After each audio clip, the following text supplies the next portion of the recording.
Olá, alunos da Univesp, disciplina de Planejamento para o Ensino de Matemática, bem-vindos.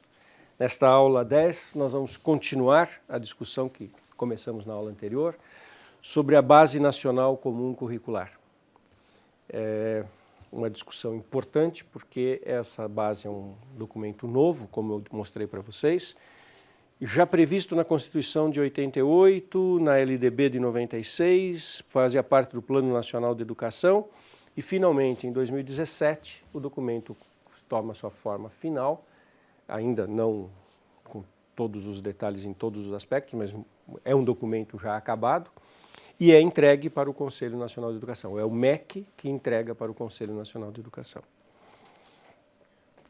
Eu terminei a aula passada falando do exemplo de Portugal, e eu então vou retomar aqui para que a gente tenha sempre em mente esse exemplo que ocorreu recentemente em Portugal. Lá eles passaram por uma mudança parecida, né, uma mudança curricular. No começo do século XXI, houve a grande crise econômica no mundo todo, primeira década, e Portugal passou por um momento difícil financeiro. Houve redução de verbas na educação, houve corte de salários de professores, redução do número de aulas. E, nesse momento, assumiu o Ministério da Educação um matemático, Nuno Crato. E ele conduziu uma mudança que foi muito polêmica, que foi uma mudança de privilegiar a língua pátria, que é português, né, de Portugal, e matemática. E até retirou outras disciplinas do currículo, reduziu o número de aulas das outras disciplinas. Óbvio que isso causou uma grande polêmica. Rapidamente, poucos anos depois, agora, né, isso foi feito há 10 anos atrás, agora Portugal está tendo no PISA, esse grande exame internacional, desempenhos muito bons. O desempenho dos estudantes de Portugal no PISA é melhor do que a média da Europa. É o país que mais evoluiu no PISA. E aí, é claro, isso chamou muita atenção e Portugal é um pouco o estudo da vez, né? É o exemplo que todo mundo está estudando para tentar entender. Não estou dizendo que isso é a solução de todos os problemas, é claro que há uma crítica filosófica muito importante. Eu estou colocando esse exemplo para que vocês reflitam, né? Estou falando da base curricular brasileira, dessa proposta, e tendo um exemplo interessante de um país irmão que é Portugal. Que a crítica ao trabalho do Nuno Crato é que o que melhorou foi o desempenho dos alunos numa prova. Melhorou o desempenho no PISA. Isso não quer dizer que se formaram cidadãos mais conscientes ou outra coisa. A leitura, essa entrevista do Nuno Crato para um jornal de grande circulação do Brasil, é muito interessante porque ele argumenta de forma muito consistente na direção de que se o aluno não souber ler direito, ele não vai conseguir aprender filosofia. Então, a primeira prioridade é ensinar português. Que se o aluno não estiver bem instruído em matemática básica, ele não vai conseguir aprender mecânica quântica. E que o fundamental é começar pela matemática. É um tema para reflexão bem interessante. Eu recomendo que vocês tentem acompanhar o que ocorreu em Portugal. Então, esse é o que o Nuno Crato fez. A base curricular, que eu comecei a desenhar para vocês na aula passada, ela vai lidar com uma realidade brasileira, né? Então, nós estamos falando, vamos implantar educação em tempo integral, a base curricular fala de 60% do conteúdo que vai ser ministrado é aquele que está detalhado na base curricular. Nas próximas aulas eu vou mostrar um pouquinho como que é esse detalhamento. Mas agora que nós vamos começar a pensar na implantação de uma base curricular, qual é a realidade da educação no Brasil? Nós temos professores muito despreparados. A carreira de professor não foi valorizada no Brasil nos últimos anos, muitos anos, e muitas pessoas não entraram para essa carreira, claro que não estou falando de todos, mas muitas pessoas quase que consideram ser professor uma atividade secundária, um bico. Me candidato para dar aula enquanto não arranjo um emprego melhor. Há muitos professores que não são verdadeiros educadores dentro da sala de aula. Os métodos de trabalho, a aula expositiva tradicional, ela não teve grandes evoluções. Nós estamos com uma escola que está ficando um pouco para trás do dinamismo dos nossos estudantes. Os nossos currículos também estão bastante superados. Não há uma reflexão curricular consistente e séria no Brasil há muito tempo. Então nós temos o cenário onde o sistema educacional, onde os governos vão implantar essa base curricular, é um cenário com muitos problemas. As condições materiais das escolas, eu comentei na aula passada, a ideia da base curricular é uma certa equidade, é dar uma base que vai ser adotada em todas as escolas. Então nós temos que lembrar da escola privada e da escola pública. E nós sabemos que as condições materiais das escolas não são as condições ideais.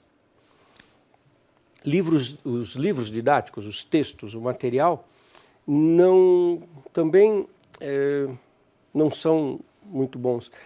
Em matemática, em particular, muitos dos textos disponíveis, eles apresentam os fatos matemáticos, as verdades matemáticas, de uma forma muito desconexa, né? Aparecem lá uma série de fórmulas e uma série de exercícios para o aluno resolver aplicando aquelas fórmulas. Tem muito disso de decorar algumas fórmulas e aplicar as fórmulas para resolver aqueles problemas. Já tive em mãos um livro de ensino médio, para o segundo ano do ensino médio, que ao introduzir logaritmos, a frase de introdução é que neste capítulo nós vamos estudar as propriedades de logaritmos que serão muito úteis na resolução de exercícios de logaritmos. Quer dizer, a justificativa para estudar logaritmos, e estudar logaritmos é sinônimo de estudar fórmulas de logaritmos, é usar na resolução de exercícios de logaritmos. Isso não é conhecimento, isso não é educação. O aluno não está se apropriando do conhecimento de logaritmos. Logaritmo é uma coisa muito mais rica do que isso. E muitas vezes os nossos, o que nós chamamos de materiais de apoio, material didático, tem esse viés que não é um viés tão adequado. Nesse sentido, muitas vezes o aluno é tratado como um banco de dados, né? O aluno não é chamado a refletir muito, ele é chamado a fazer um processo muito de memorização e aplicação de resultados. Há muitas iniciativas de professores, de escolas, de livros, tentando quebrar com esse cenário. Mas não é uma coisa muito fácil. É muito comum nós encontrarmos em escolas a educação ainda sendo feita assim. E com isso a gente acaba tendo uma dissociação entre o mundo real e o mundo escolar. O aluno muitas vezes não vê conexão entre o que ocorre na sala de aula, na escola, e o que ocorre no mundo real.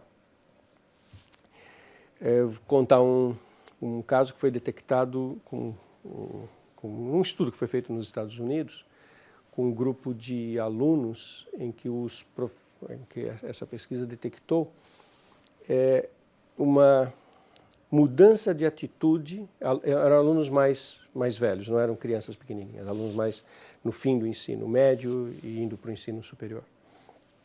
Os alunos tinham a seguinte visão sobre o que ocorria na escola. É importante perceber como o aluno tem uma certa visão que ele traz da vida para dentro da escola e que a escola não enxerga assim. Os alunos tinham a seguinte visão. Quando um professor fazia uma avaliação, uma prova, o aluno sentia que quem estava sendo avaliado era ele, aluno, e o certo conhecimento, vamos chamar de teórico, que era isso que o professor queria avaliar. E acho que vocês sabem que nos Estados Unidos a questão de cola, de assim, usar estratégias ilegais, ilícitas nas provas é uma coisa muito séria. E os alunos têm muito medo de serem pegos fazendo alguma irregularidade, alguma fraude desse tipo. Então, numa prova, os alunos achavam que eles não podiam colar, trocar informações, porque a prova avalia o que ele, aluno, sabe daquela teoria, daquela matéria, daquele conhecimento. Por outro lado, esses mesmos alunos achavam o seguinte: se o professor passa uma lista de exercícios para fazer em casa, aí o que importa é o resultado. Aí eu posso pegar o exercício resolvido na internet, eu posso pedir para o meu amigo, eu posso copiar a solução do exercício de um colega, que está tudo certo. E por que eles pensavam assim? Porque eles pensavam da seguinte forma: no mundo real, e aí que eu estou comentando a diferença entre vida escolar e vida real, no mundo real, quando alguém me dá uma tarefa, ele quer que eu resolva a tarefa. Pronto. Isso vale, por exemplo, numa empresa. Se o engenheiro tem que apresentar o projeto de uma estrutura na engenharia civil, ninguém quer saber como que o engenheiro chegou lá, ninguém quer saber se o engenheiro sabe a fórmula de cor, se ele tem uma planilha, se a planilha dele é em Excel, não é em Excel, se ele consultou um livro que ele consultou, que edição que foi. O importante é que aquele cálculo esteja bem feito, esteja correto e que os procedimentos possam continuar. Então, os alunos enxergam, estes alunos, que uma lista de exercícios para se fazer em casa, tudo bem ele pegar o resultado pronto com o colega, porque o que se espera é algo pragmático. Olha como isso é interessante, porque mostra uma visão, essa desconexão muitas vezes entre a escola e o mundo real. No mundo real, as pessoas são muito mais pragmáticas. E muitos alunos, com as novas tecnologias, entendem que a escola deveria também refletir isso. Eu estou apontando esse divórcio como um tema de reflexão. Não estou dando nenhuma solução pronta, nenhuma resposta acabada, porque não existe uma resposta fácil para isso. Nós, professores, temos que estar atentos para esse fato. Outras dificuldades que nós temos, quando vocês se lembrem daquelas habilidades, daquelas competências que se espera do jovem no século XXI, a gente dificilmente fala em aplicações e os alunos têm um pouco de dificuldade de lidar com esse nosso ensino teórico. Uma outra dificuldade para implantar essas bases curriculares, que nós vamos ter que implantar agora, está na questão que eu comentei, né, dos professores. A carreira de professor não foi valorizada no Brasil nos últimos anos. E para que uma base nacional comum curricular como essa funcione, o professor vai ter um papel extremamente importante e eu não sei como que nós vamos fazer para ter um grupo de professores competentes e atuantes nesse cenário. Alguns valores que estão subjacentes na leitura dessa documentação é que a educação é para a vida. A base curricular ela está apontando fortemente para isso. O conhecimento é um processo, ele não é um produto. E que é desejável que a gente utilize os conhecimentos estudados no dia a dia. A base curricular ela aponta muito nessa direção. Ela fala em manter o conteúdo, ainda vou mostrar isso para vocês nas próximas aulas. Ela fala muito em conteúdo, mas ela fala muito no cidadão que vai sair competente para usar aquele conteúdo. É uma tarefa bastante difícil. Claro que o ensino pode ser contextualizado e se puder ser ótimo. E ele deveria também, né, estimular muito o aluno a pesquisar, a explorar as mais diversas fontes de informações. Isso é importante quando a gente pensa naquilo que eu comentei na aula passada, de que o aluno tem que aprender a aprender. A gente tem que preparar o nosso aluno para buscar novas informações, porque não importa em que área ele vai atuar, a dinâmica da sociedade, a dinâmica das mudanças está tão intensa que ele vai ter que, mesmo fora da escola, continuar aprendendo. E como é que a gente ensina o aluno a aprender? Então, as nossas aulas, elas, né, pensando de uma forma ainda genérica, né, articular nossas aulas com leituras, com pesquisas, com experiências, com atividades em grupo. tem que reforçar muito isso, porque todas essas competências estão sendo esperadas dos alunos quando eles saírem da escola. Utilização de recursos audiovisuais é extremamente importante, cada vez mais, porque esse é o universo em que os alunos vão atuar, não é? Eu tenho experiências de, ao dar minhas aulas, alunos fotografarem a lousa. Eles não anotam, eles levam a aula anotada fotografando com o celular. Já me aconteceu de falar em gráfico de funções e no meio da aula um aluno mostrar, professor, eu achei aqui, ó, tem um aplicativo no celular que faz o gráfico da função. Quer dizer, esses recursos audiovisuais estão permeando a vida, não dá para ignorar que a gente tem que incorporá-los na nossa vida. Nós vamos continuar falando de planejamento, e vocês viram nas aulas anteriores como é que era importante a gente planejar as nossas atividades para conseguir fazer isso com sucesso. Então aqui só, né, esse é o novo cenário que a gente temos que pensar em fazer o nosso aluno aprender a empreender, a resolver problemas e a pensar criticamente. Se essas discussões todas forem para frente, nós vamos ter um cenário interessante para, inclusive, conectar as várias ciências e fazer com que os nossos alunos, via matemática, gostem de aprender outras ciências e, via outras ciências, gostem de aprender matemática. Os desafios são enormes, né? Então, temas que já têm sido falado desde os parâmetros curriculares, que eu vou falar na próxima aula, mas agora com a base curricular fixada. Nós temos que deslocar o centro do sistema para o aluno.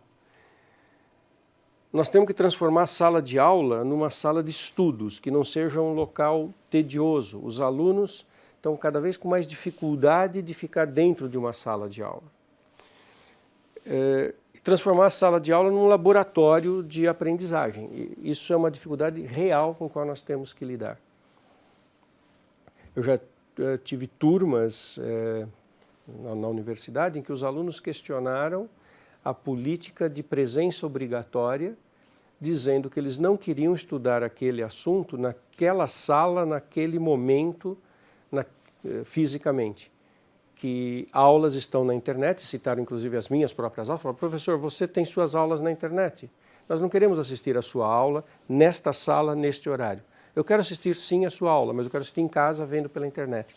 Então, a sala de aula é uma coisa que está sendo questionada. Cada vez mais vai ser difícil ter alunos passivos dentro de uma sala de aula. E temos que estimular os nossos alunos a refletirem, a problematizarem as questões, romper com essa monotonia, né, da sala de aula, que é um desafio muito grande. Eu não sei como que nós vamos fazer isso nos próximos anos, com as próximas gerações, mas é algo com o qual nós temos que nos ocupar. Começando a pensar um pouquinho nas coisas mais práticas, tem um potencial de trabalho integrado com outras disciplinas, né? Por exemplo, a física é uma disciplina irmã que a gente pode usar muito para tentar fazer coisas casadas. O estudo de cinemática com equações e funções, quer dizer, o estudo de movimento uniforme casado com equações e funções do primeiro grau. Movimento uniformemente variado com equações e funções do segundo grau. Ótica dá para casar com trigonometria. Trabalho com geometria, ideia de área. Eu trabalho na física com a ideia de geometria. Centro de gravidade e baricentro. Dá para ter uma série de temas comuns que a gente poderia talvez fazer, ao organizar as nossas aulas, tentar fazer um casado aqui. Com outras matérias também, por exemplo, geografia tem uma conexão latitude e longitude com ângulos, curva de nível de um mapa com funções, população, o crescimento de uma população. Tem uma pergunta, só para dar um exemplo aqui para finalizar, um exemplo quase que bem-humorado, mas real. Isso uma vez me foi perguntado por uma revista destinada a jovens. Me perguntaram o seguinte, Dá para fazer a conta de quantas pessoas já viveram na Terra? A revista, inclusive, fez a pergunta de uma forma jocosa, se dava para calcular quantas almas já tinham existido. Olha que pergunta interessante, eu não estou dando a resposta aqui, mas, primeiro, definir o objeto de estudo. Se alguém pergunta assim, quantas pessoas já existiram, o que é pessoa, né? A partir de que momento que a gente fala, vamos contar a população do planeta? A partir de que momento que a gente olha isso? Então, há um problema de localizar no tempo e no espaço. Quando eu parei para pensar nessa questão, eu decidi que eu ia tentar fazer cálculos a partir de 5.000 antes de Cristo para frente, que era o meu objeto de estudo. Mas essa é algo que é localizar no tempo, né, e no espaço as populações.